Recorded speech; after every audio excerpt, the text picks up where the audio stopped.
Let me show you how we took a proposal that looked like this and turned it into something that looked like this. Given all the new executive orders, shredding DEI, grant opportunities, and the push for meritocracy, now it's more important than ever to show capability, competency, and competitiveness. But for many of us out here who are doers, we like to get the job done, not spend time making fancy proposals to prove what we already know we can do. We just like to do the job. And I get it. I'm also a doer. But unfortunately, in the world of federal contracting, you have to tell them before you can show them. So in this video, I'm going to show you the 7 ways we transform those boring, not aligned proposals into highly engaged, compliance-driven ones that showcase your true value and get read.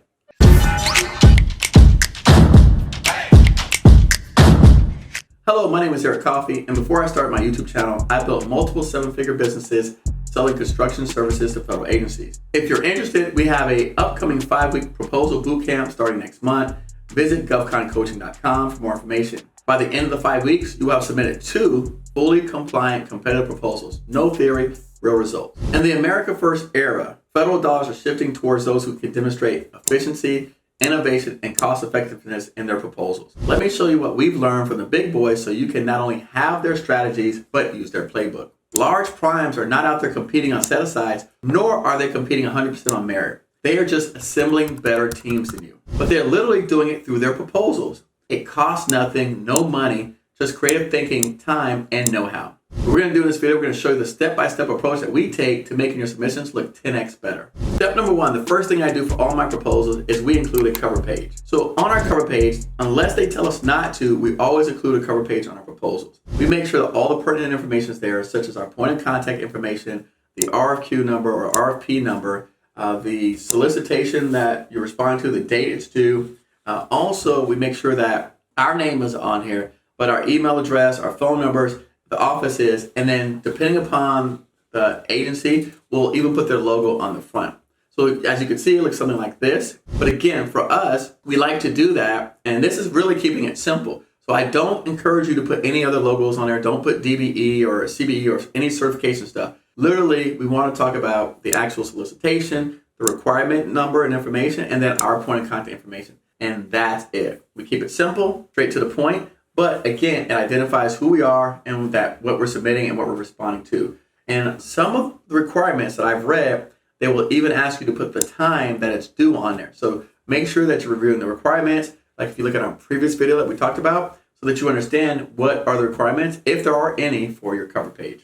Number 2, table of contents. Again, I was not aware that people didn't know these things. I just learned it through my 5 years online of teaching and training small businesses that a lot of people don't like to include a table of contents. And so for me, we work on substantially large proposals, but even my smaller proposals, we like to include a table of contents, and it just allows the reader to stay organized and follow your train of thoughts, because again, through your proposal, you're communicating your thoughts, your ideas to the person that's reviewing it, letting them know that you understand the PWS or performance work statement, or you understand the SOW, the scope of work. And so you're articulating that and communicating it back to the person. So for us, on our table of contents, we put on there all of the things that, the high level things that they wanted us to include in the instruction for offers or the evaluation criteria.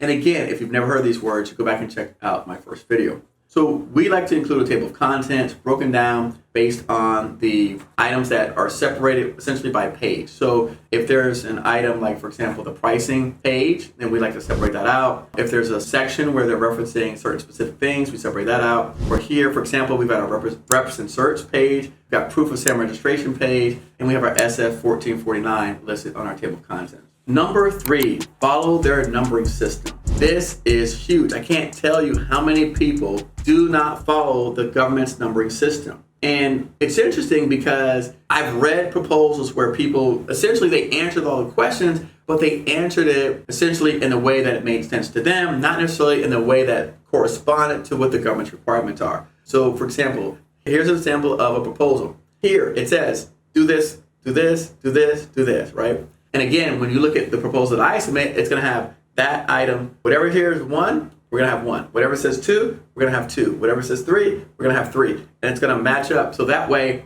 the person reviewing it can follow directly, and they can hold up their requirements against our proposal and say, okay, Here's your operations plan. Here's your section for strategy. Okay, how are you going to accomplish getting the boulder moved from left to right? Okay, accomplish the boulder moved from right to here. So it's going to follow identical, the numbered items. Again, it allows the person who's reading it to stay in order. You don't want to jump around your proposals, which I've seen a lot of small businesses like to do. Number 4, answer the questions. I know this seems simple. However, you'd be very surprised. A lot of small businesses, especially now in the era where we're using things like ChatGPT or Gemini, they essentially want to talk about what it is that they do. And I know this for a fact because this is the way that you introduce yourselves. And so when I look at the proposals, they tell me a whole story about what it is that the organization does, and they haven't answered the questions. And I find that strange to me because the whole purpose of the questions are to see if you have the capabilities, the competency, if you have the capacity to do the work that's required of you. And so when the government is saying, how are you going to ensure, right, what preventative measures are you going to take to ensure that the quality remains high, and you write on there that you've got a safety plan of some sort, that does not answer the specific question. And so I had someone from our team recently submit to me an example of what they were writing back to the government. And they just wrote out basically their bio and what their company does. Had nothing to do with the questions that the government asked. So I think a lot of people are out there are just basically plugging in, this is who I am and this is what I do, and not going through and answering each individual question and responding to it, if it's 1A, 1B, 1C, 1D, whatever the case may be, and answering each question that the government's requiring. Number 5, work plans and quality assurance plan. And again, just for context, these are things that I've seen people do, so I'm just sharing in on them because of my experiences in this field. So what I've seen people do is, with their work plans and quality assurance plans, they've written like a paragraph, like here's my quality assurance plan, it's one paragraph. However, work plans, quality assurance plans, these are not one paragraph. These typically, for me, they're multiple paragraphs. They can be even multiple pages depending upon the scope of work, what the government's requiring, or what it is that we're trying to accomplish. So for example, what we've seen, someone says, and I kind of alluded to that in a previous statement. However, the government may say, okay, tell me what is your plan. Let's say we were making a video shoot, and the government says, okay, what's your quality assurance plan for if you go out to this event and you want to make sure that you're going to have all high quality pictures. And you go, like you write this paragraph and you say, well, our company uses this type of camera, this type of equipment, and this type of equipment produces high quality pictures. That doesn't say how are you going to ensure the quality of the photos, right? You're just describing the camera and its functions and features.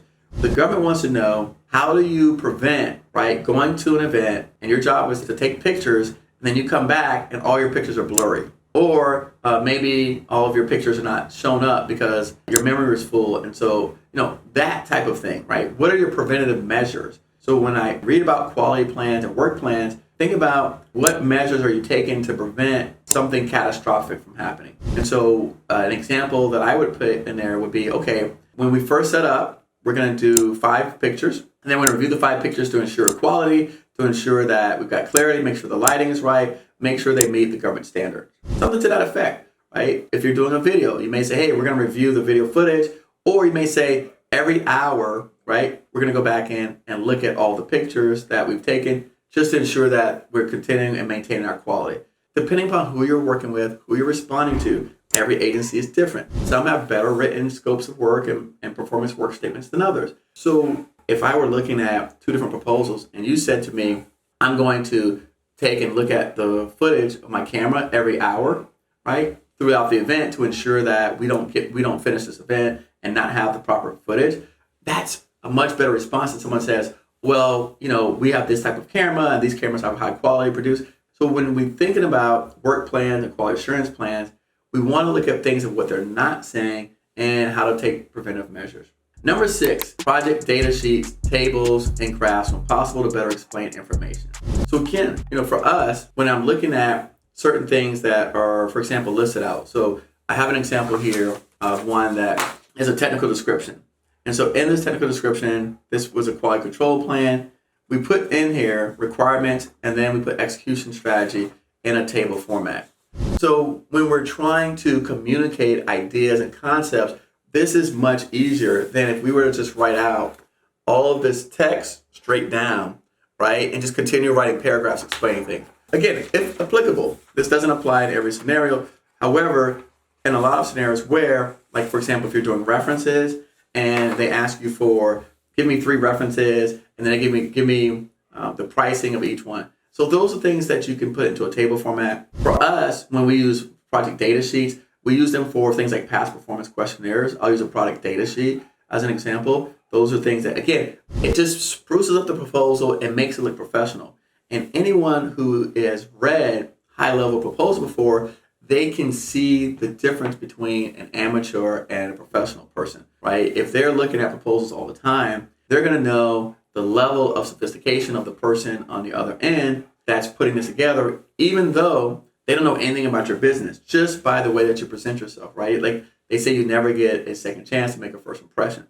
So we always want to encourage people to make good first impressions. And again, we have examples of this, and you'll get, if you decide to join us in our proposal bootcamp, we'll show you examples of proposals and what they look like, and also how to do this so that you can have a better understanding clearly of what it is and what to look for, right? Again, obviously in a video of this nature, kind of difficult to do that. But we do try to, when reviewing the requirements, if you see where they're asking you for data that can be put in sort of a graph format or a table, we typically like to do that just to enhance our proposal. And then the last thing that we do is that we like to use headers and footers. In the headers and footers, we put our titles, we put our page counts, the RFQ number, and agency name.